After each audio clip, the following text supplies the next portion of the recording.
Graças a Deus. Abra comigo sua Bíblia em Marcos capítulo de número 9. Achei que eu nem ia pregar hoje, mas sobrou um tempinho. Aproveitar. Amém? Marcos capítulo 9. Aleluia. Graças a Deus. A partir do verso de número 14.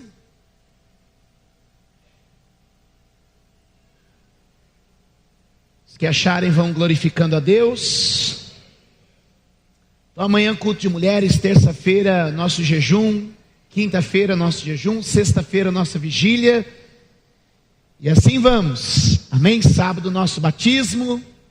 Terça tarde tem o culto Mães de Joelho, Filhos em Pé. Olha esse propósito que Deus nos deu. Mães de joelho, filhos em pé. Muito lindo isso. As mães vêm aqui para a igreja dobrar o joelho para sustentar os filhos.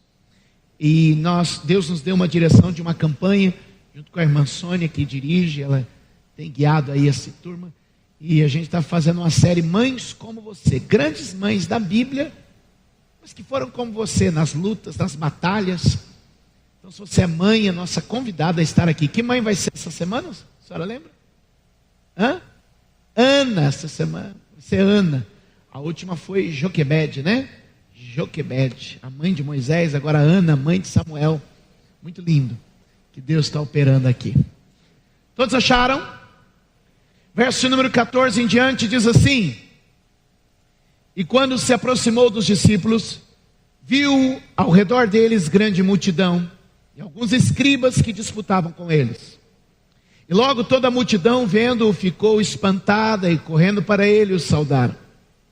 Perguntou aos escribas: que é que vocês discutem com eles?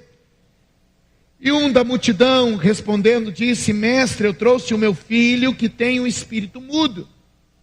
E este, onde quer que o apanha, despedaça-o, e ele espuma, arranja os dentes, vai se secando. E eu disse aos teus discípulos que o expulsassem e não puderam. E ele respondendo lhes disse: ó geração incrédula, até quando estarei convosco? Até quando vos sofrerei ainda? Trazei-me. E trouxeram-no, e quando ele viu, logo o espírito agitou com violência, e caindo endemoniado por terra, revolvia-se espumando. Perguntou ao pai: quanto tempo há que sucede isso? E ele disse: desde a infância. E muitas vezes o tem lançado no fogo e na água para o destruir. Mas se tu podes fazer alguma coisa, tem compaixão de nós e ajuda-nos. E Jesus disse-lhe: se tu podes crer, tudo é possível ao que crê. E logo o pai do menino, clamando com lágrimas, disse: eu creio, Senhor, ajuda a minha incredulidade. Jesus, vendo que a multidão concorria, repreendeu o espírito imundo, dizendo: espírito mudo e surdo, eu te ordeno, sai dele e não entres mais nele.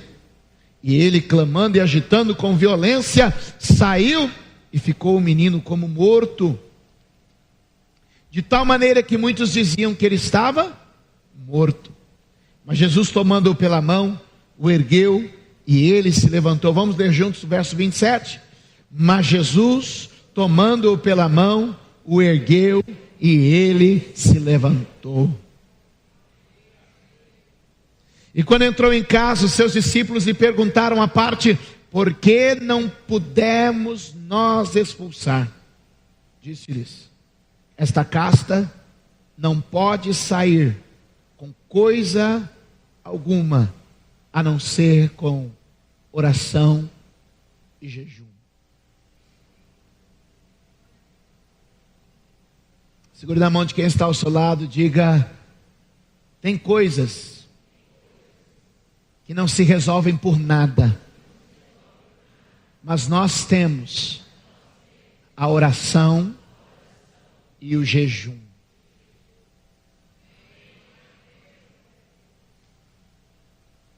O verso de número 28, os discípulos dizem a Jesus: porque nós não pudemos.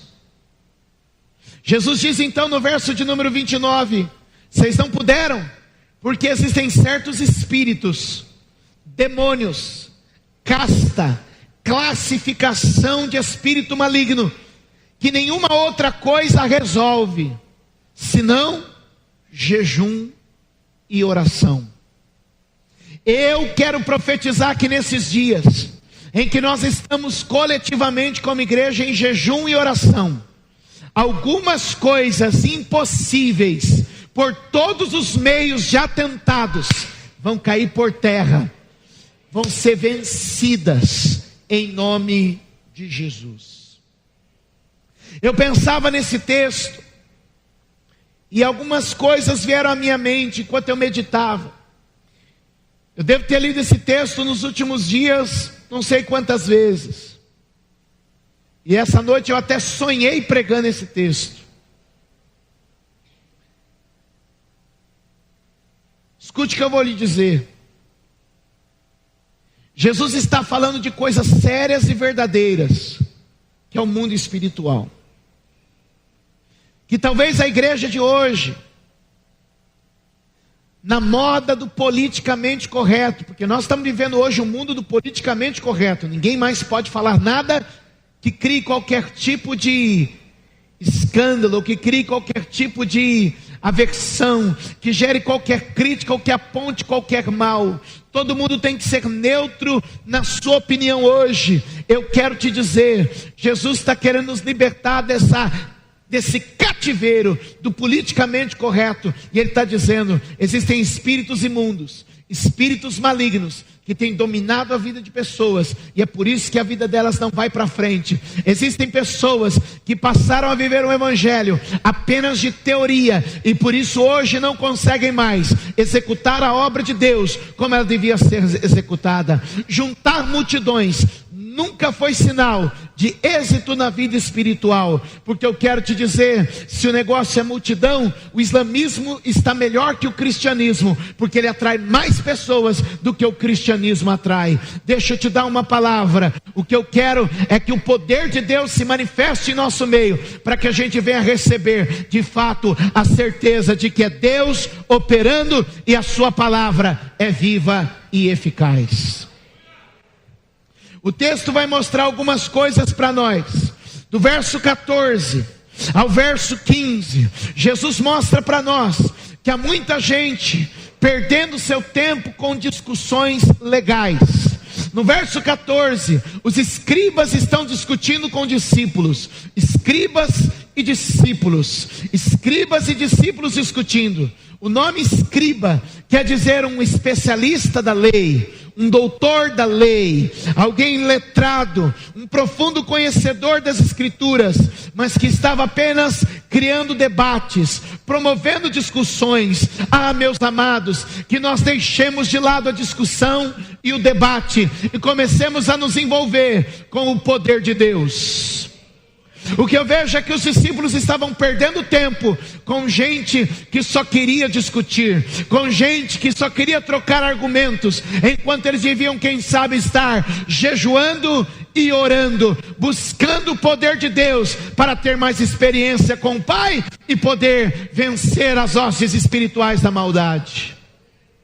Muitas vezes estamos nos desgastando, buscando teorizar a nossa fé. Filosofia, sabedoria, são coisas importantes e Deus nos tem dado, mas deixa eu te dizer, a nossa fé não é baseada em conhecimento humano, em retórica de homem, mas no poder do Espírito Santo. Quantos podem dizer amém? Ao olhar para esse texto, eu vejo que tem muita gente que está limitado espiritualmente, porque tem gastado o seu tempo com discussões e debates. Quantos entendem isso? Nós somos chamados para manifestar o poder de Deus, a luz de Deus, o Evangelho de Deus. Aqui eles discutiam. O que é que vocês discutem? Jesus pergunta no verso de número 16.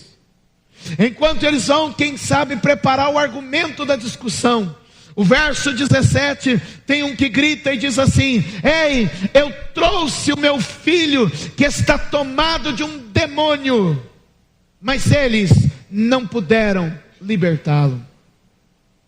no ambiente das discussões, no ambiente onde os homens só querem argumentos. Esse ambiente é vazio e fraco do poder de Deus.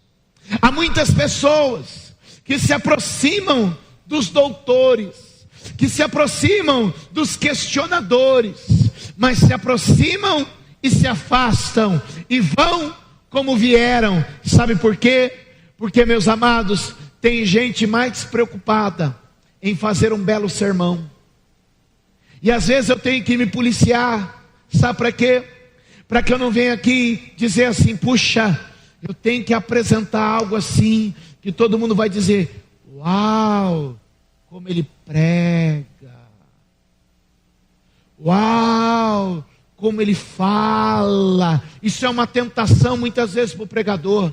O que eu tenho que fazer aqui é cumprir a vontade de Deus, dar a palavra que o Senhor deu, para que as vidas possam entrar, mas sair diferente, sair liberta, sair curada, sair transformada. Quando nós não gastamos tempo nos atacando, guerreando, mas recebendo o que Deus tem para nós. Tem muita gente que não temos aqui um debate, até porque não é lugar para isso, mas quando ela senta na cadeira da igreja, o sermão inteiro ela debate com o pregador. Ela debate na sua mente, ela debate no seu coração. Há muita gente que quando senta na cadeira da igreja só está pronto a discutir o assunto que está sendo pregado. Eu não estou dizendo que você não deve pensar, não é isso. Eu não estou dizendo que você não deve raciocinar, mas eu estou dizendo que você deve fazer do seu coração boa terra e receber a palavra que o Senhor está enviando, para que a sua vida seja livre de verdade. Muitos de nós chegamos aqui com nossos questionamentos, sim. Muitos de nós chegamos aqui com as nossas dúvidas, verdade. Mas Deus está nos trazendo a esse lugar para dizer: senta, não fica debatendo, recebe o que eu estou dizendo, recebe o que eu estou falando, pois a palavra de Deus libera o favor de Deus. Ora, Jesus olha para eles e diz assim: o que está acontecendo aqui? O assunto não devia ser o debate. Veja lá, o texto muda de rumo. No ministério de Jesus não é o debate que vai ser favorecido, mas é a graça e a misericórdia manifestada sobre o ser humano. Veja, meu amado, que então quando o homem grita da multidão: eu trouxe o meu filho e ele está tomado de um demônio, Jesus mostra a sua indignação com a incredulidade. Diga para quem está ao seu lado: existem duas coisas que mexem com o humor de Deus. Uma é a fé. A Bíblia diz em Hebreus 11:6: ora, sem fé é impossível agradar a Deus, porque Deus se agrada da fé. Jesus deixou dois exemplos. O primeiro exemplo foi de um centurião que manifestou a fé, dizendo assim: Jesus, envia uma palavra e o meu servo será curado. Jesus disse: em todo Israel eu não vi fé assim. Oh, Deus, ele ficou de bom humor, ele ficou alegre, ele ficou feliz, ele vibrou com a fé manifestada daquele homem. Mas aqui nesse texto é o efeito negativo da incredulidade. Outra coisa que mexe com Deus é a incredulidade. É a incredulidade. Ele disse aqui, olha só o que diz o verso de número 19. E ele respondendo-lhes disse: ó geração incrédula, até quando eu vou estar com vocês? Isso me aflige, isso me desgasta, porque eu não suporto incredulidade. Deixa eu te dizer uma coisa: você pensa que as pessoas vão para o inferno por causa do pecado? Deixa eu te falar, não vão não. Ninguém vai para o inferno por causa do pecado. Não vai. Antes de tacar a primeira pedra, raciocina comigo. Quando Jesus, já tinha gente com pedra na mão aí. Ninguém vai para o inferno por causa do pecado. Quando João Batista viu Jesus passar, ele disse: eis o Cordeiro de Deus que tira o pecado do mundo. A Bíblia repete por vezes e vezes que Jesus tomou na cruz os pecados de toda a humanidade. A Bíblia diz assim: ora, se Jesus então é o Cordeiro que tira o pecado do mundo, se Ele tomou o pecado de toda a humanidade, por que as pessoas vão para o inferno então? Ele pagou o preço pelo meu pecado e pelo pecado de cada um dos 7 bilhões de pessoas que hoje moram na terra. Por que as pessoas vão para o inferno então, Bispo Júlio? As pessoas vão para o inferno porque não creem no Filho de Deus. A Bíblia diz assim: olha, quem crer e for batizado, quem não crer, o que condena o homem ao inferno é a sua incredulidade. Porque se ele crer no unigênito Filho de Deus, aleluia, aleluia. João 3,16, ora, você ia me tacar uma pedra até agora há pouco. Porque Deus amou o mundo, que deu seu Filho unigênito, para que todo aquele que nele crê, não pereça, mas tenha a vida eterna. Quem crê está salvo, quem não crê já está condenado. O que vai levar multidões ao inferno? A sua incredulidade. E é curioso como as pessoas estavam ao pé do monte, onde Jesus estava tendo experiência com Deus, mas estavam tomadas de um espírito de incredulidade. A incredulidade gerava discussão, a incredulidade gerava limitação, a incredulidade roubava-lhes a autoridade. Jesus disse: eu não suporto a incredulidade, é desagradável estar entre incrédulos, eis até quando eu vou sofrer, isso me aflige, isso me afeta. Mas ele diz: aonde está o menino? Vamos parar com a discussão, traz ele aqui, porque eu sei que algo vai acontecer. Ei, não venha discutir, teorizar, mas leve as tuas causas à presença de Deus. Leve as tuas causas com a simplicidade de alguém que acredita que Ele faz milagres. Sim, eu vou lá, mas o que tem neste óleo? Porque a mão daquele homem imposta junto com o óleo vai criar a cura. O Espírito Santo de Deus quer falar aqui hoje com você. Se você não receber o reino de Deus como uma criança, você não desfruta dele. Se você não receber o reino de Deus como uma pessoa simples, você não desfrutará dele. Receba o que o Senhor está trazendo, que ainda não é tarde para você, que talvez veio aqui na frente e não consegue entender como a imposição de mãos, a unção com óleo, a oração da igreja pode trazer cura. Aí no seu lugar diga: Deus, ainda que eu não entenda, ainda que eu não saiba, eu recebo a cura, eu recebo a libertação. Ainda que eu olhe para esses crentes, eu estou aqui sentado, mas eu olho para esses crentes e penso: é um bando de maluco. Sim, que seja. Parecemos talvez com bêbados, embriagados, mas não com vinho da terra, mas com vinho que desceu do céu, que é o Espírito Santo, meu irmão. Deixa Deus envolver a igreja no poder sobrenatural que a mente humana não pode entender. Quando eu vejo esse texto, Jesus diz: traz ele, traz ele. E trouxeram, e diz o verso 20, quando viu, logo o Espírito o agitou com violência. Diante de Jesus, Satanás intensifica o seu ataque. Porque talvez você diz: parece que quando eu decidi ir para a igreja a coisa piorou. Eu estava muito tranquilo lá no mundo. Eu indo para o mundo, eu indo para a balada, eu fazendo as minhas coisas, eu curtindo a minha vida, eu tomando a minha cervejinha, eu bebendo de vez em quando um negocinho, eu estava bem demais. Mas quando me convenceram que eu tinha que ir para a igreja, e eu acreditei e comecei a ir, parece que as coisas se agitaram na minha vida. Deixa eu te dizer, você só vai provar a resistência de um inimigo quando você se opor a ele. Você nunca vai experimentar a força de um adversário enquanto você seguir no mesmo rumo que ele. Você só vai provar a força de uma correnteza quando você decidir tomar o rumo contrário dela. E o que aconteceu naquele momento é que começou a piorar a situação. E por que estava piorando? Porque Satanás agora estava sendo enfrentado, combatido. Portanto, se levantaram guerras e lutas na sua vida esses dias, levante a tua mão, porque você é um vitorioso. Satanás está sentindo que você está indo contra, e ele vai cair por terra. O jejum e a oração me dá essa segurança hoje.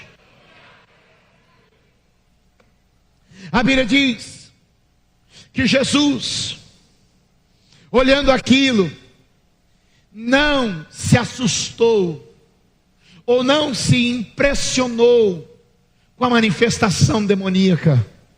Escute o que eu vou lhe dizer. Talvez o inimigo tenha se levantado contra a tua vida. É um ótimo sinal.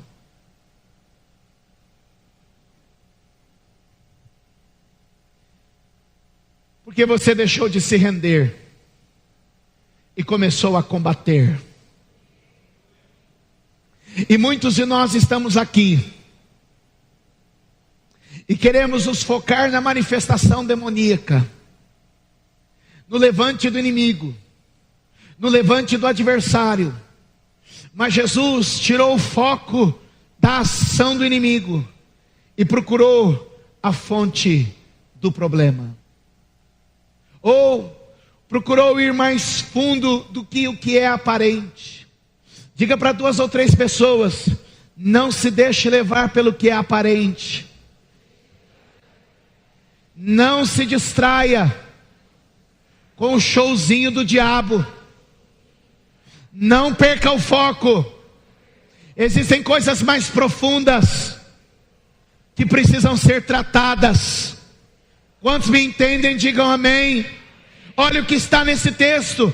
Quando o diabo começa a fazer uma cena, o diabo já fez cena na sua vida? Quando o diabo começa a fazer uma cena, Jesus larga ele ali e fala assim: e aí? Quanto tempo acontece isso aí com o menino? Jesus vai conversar com o pai do menino. Jesus não se deixa levar pela cena do diabo, assim como ele não se deixa levar pela discussão dos escribas. Ele não se deixa levar pela cena do diabo. O propósito de Jesus é entrar no coração das pessoas, é entrar no lar das pessoas, é entrar na vida das pessoas. E Jesus diz: não vim aqui discutir com os escribas, nem vim perder tempo com você, diabo. E aí, Senhor, me conta como é que é a sua casa, como está a sua família. Ele quer entrar na vida das pessoas. Nós muitas vezes estamos dando atenção ou para os escribas religiosos que querem só promover discussão, ou para o showzinho que o diabo está dando. Ei, o Senhor está nos dizendo: o que eu quero é saber da sua vida, é entrar na sua casa, é compartilhar a sua realidade, é conviver com você. O que Jesus está criando é um ponto de comunhão com aquele homem. E o que hoje o Espírito Santo diz: olha, nem o show do diabo, nem o debate dos escribas, mas comunhão viva e íntima com o Senhor. Aquele homem abre o coração para Jesus e diz assim: Senhor, a minha vida não tem sido fácil, eu preciso vigiar esse moço 24 horas por dia, eu preciso estar com ele, porque desde a infância, o que eu disse? Desde a infância. Onde estão os pais aqui? Onde estão os pais aqui? Quem é pai aqui? Que o Senhor te dê graça para discernir o seu lar, para guardar os seus filhos, porque Satanás está de olho neles desde a infância.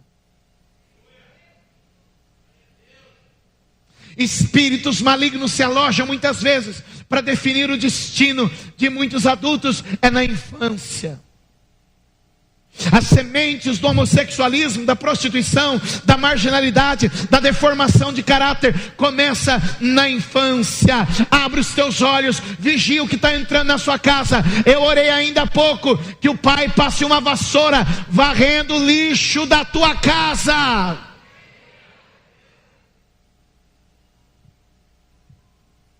O homem diz desde a infância, quando o pega, o joga no fogo, o joga na água, ele cai, ele baba, ele tem um ataque nos nervos, ele é mau. Mas aquele homem faz um apelo, e ele diz: se tu podes fazer alguma coisa, se tu podes fazer alguma coisa, tem compaixão de nós. E o pai vai às lágrimas. Pai vai às lágrimas.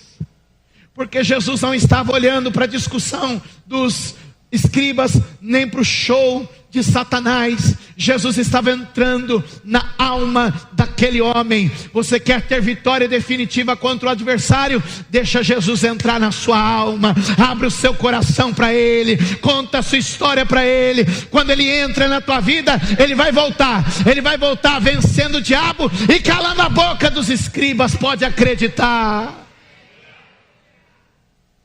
Abre a tua alma com sinceridade, sem o formalismo da religiosidade. Abre a tua alma com sensibilidade e deixa Deus falar dentro de você.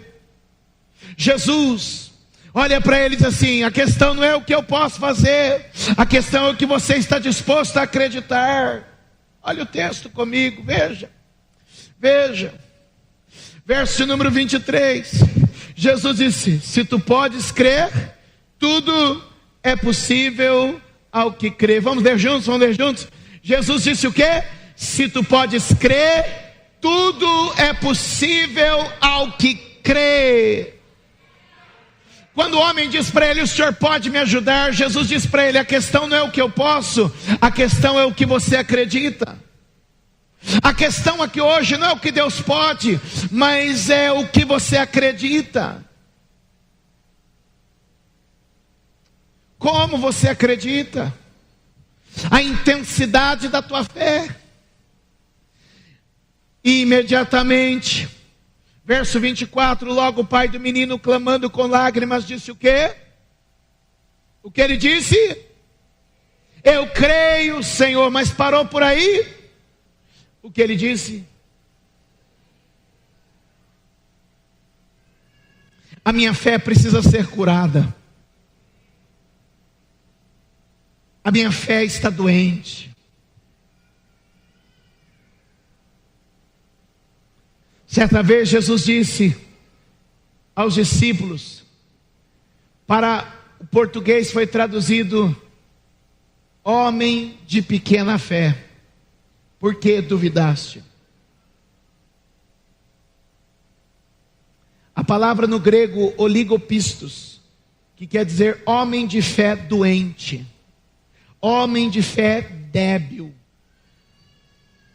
Deus hoje trouxe você a este lugar para curar a tua fé. Nós precisamos ser curados na nossa fé. Talvez o showzinho do diabo afetou a nossa fé. Talvez as discussões de escribas, que hoje nós clicamos e temos acesso aos escribas discutindo, tem enfermado e adoecido a nossa fé. Alguns anos atrás, pouco tempo atrás, voltava eu do almoço, ficava aqui no meu escritório, dava aquela parada, e às vezes eu começava a acessar a internet, e começava a ver ali alguns debates teológicos, posições, até que o Espírito Santo falou: você não está percebendo que isso vai deixar você doente? Que isso vai roubar você da minha presença? Fica ouvindo isso, fica ouvindo aquilo, e a fé vai adoecendo, a fé vai enfraquecendo, e a gente não acredita em mais nada, e a gente não crê em mais nada, e a gente já não lê mais a palavra com a simplicidade que a gente lia.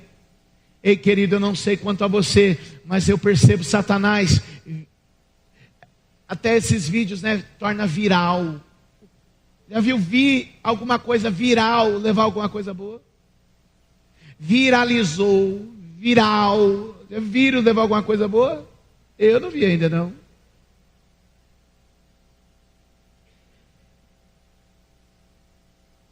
E muitas pessoas estão adoecendo, porque o vírus da incredulidade está sendo passado dia a dia, quer pelo showzinho do diabo, quer pela discussão dos escribas. Eu vim aqui hoje como profeta de Deus para a tua vida.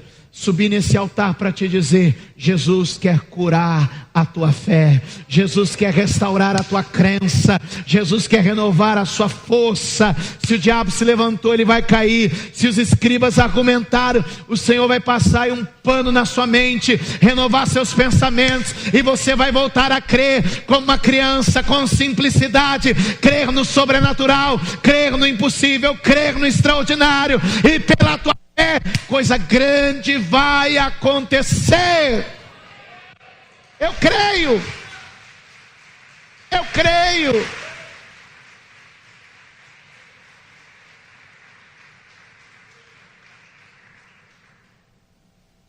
Então logo a fé do homem, abre-se a ferida, Jesus vai ajudá-lo com um sinal. Como a gente vai vencer o show que o diabo está fazendo na nossa vida? Olha, Jesus vai mandar um sinal. Eu quero tomar essa palavra como rema para essa reunião dessa manhã. Quem tiver fé para levantar a mão, levanta. Jesus vai enviar um sinal. Quando o homem abre seu coração e diz: agora que o seu coração está exposto, eu vou começar a trazer a cura. Ele volta-se então para o diabo e diz: sai dele.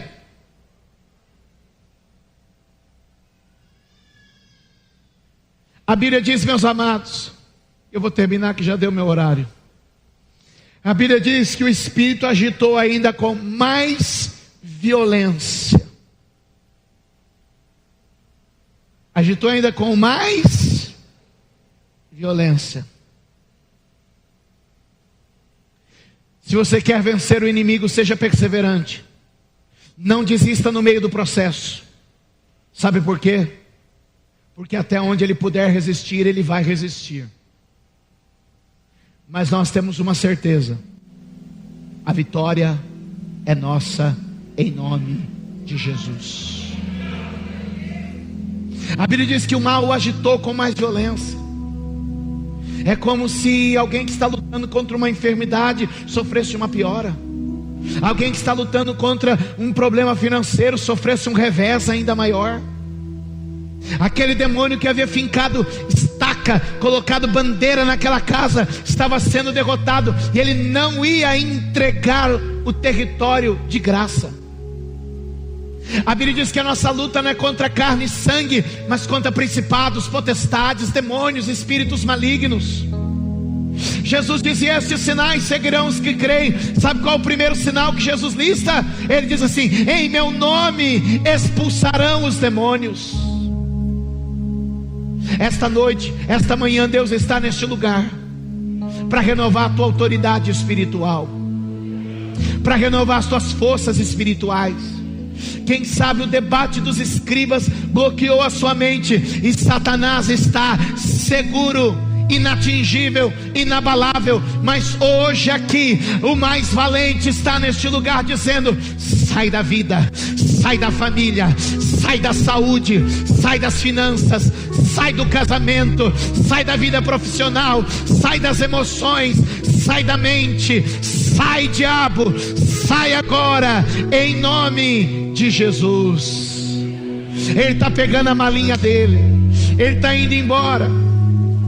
Jesus dá o primeiro sinal. Qual é o primeiro sinal? O demônio sai. E a Bíblia diz aqui, amados, já estou para terminar, segura aí. A Bíblia diz, meus amados, no verso 26, agitando com violência, saiu. Levante a sua mão e diga: a violência de Satanás não vai intimidar a minha fé. Segure na mão de alguém perto de você e diga: por mais violento que o inimigo se apresente, ele não vai intimidar a sua fé. Ei, receba isso essa manhã. Não recue da sua posição, não abra mão do que Deus quer fazer.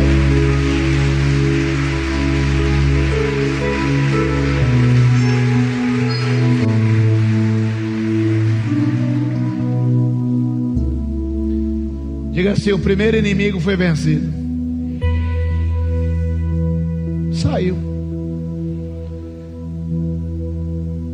Agora é vencer um pior. Diga para quem está falando, qual é o pior? Você não sabe, né? Pior que o diabo que estava ali? Vou falar para você. A língua do povo. Estou inventando não, está aí no texto. Segue o 26 aí, põe o 26 na tela aí para mim. E ele, clamando e agitando com violência, e ficou o menino como? De tal maneira que ele estava, pior que o inimigo era a língua do povo.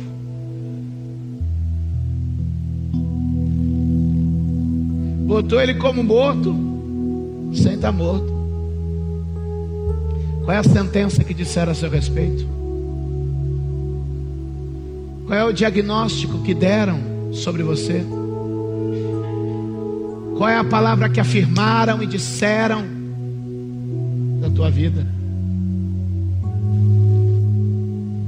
Jesus venceu aqui o showzinho do diabo. Agora vai vencer os que gostam dos debates, dos falatórios. É por isso que Paulo escreve a Timóteo e diz: meu filho, não se envolve em debate, não se envolve em questões, não se fica entrando em meios que só vão confundir a tua mente, a tua cabeça, que vão anular a tua fé. Naquela hora, naquele momento, quando todos diziam ali: está morto. 27. Mas Jesus mas Jesus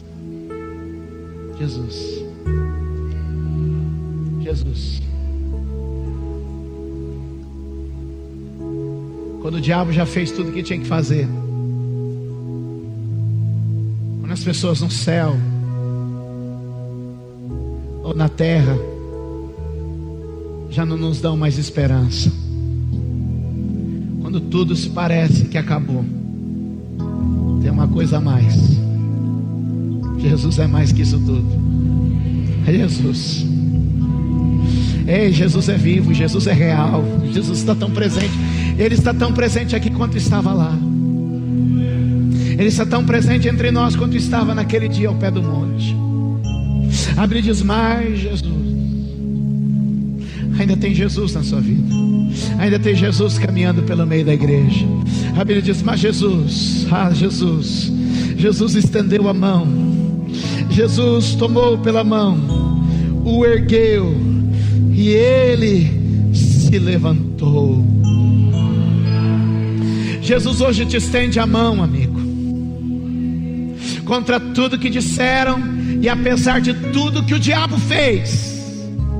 Ei, olha para mim. Contra tudo que afirmaram, e apesar de tudo que o diabo fez,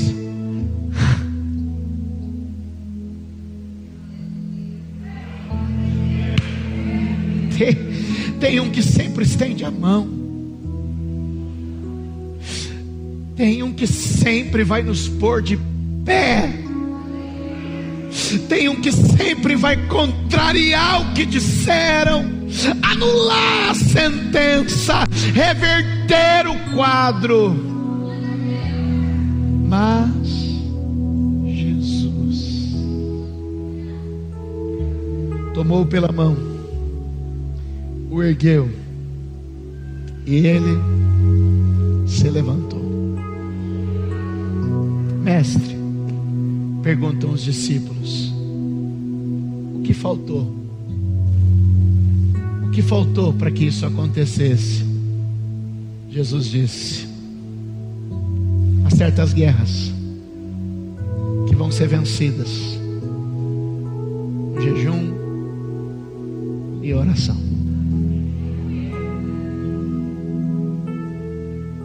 Eu creio. Eu creio. Eu creio. Essas 2 semanas estão sendo determinantes para os próximos dias da nossa vida. Oh, eu sinto Jesus nesse lugar.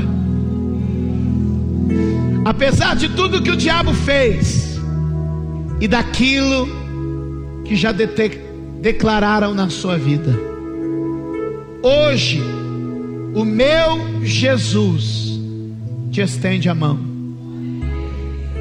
te puxa para cima e te põe de pé. Se você crê, diga amém. Fique de pé, por favor, e dê um forte aplauso ao Senhor Jesus.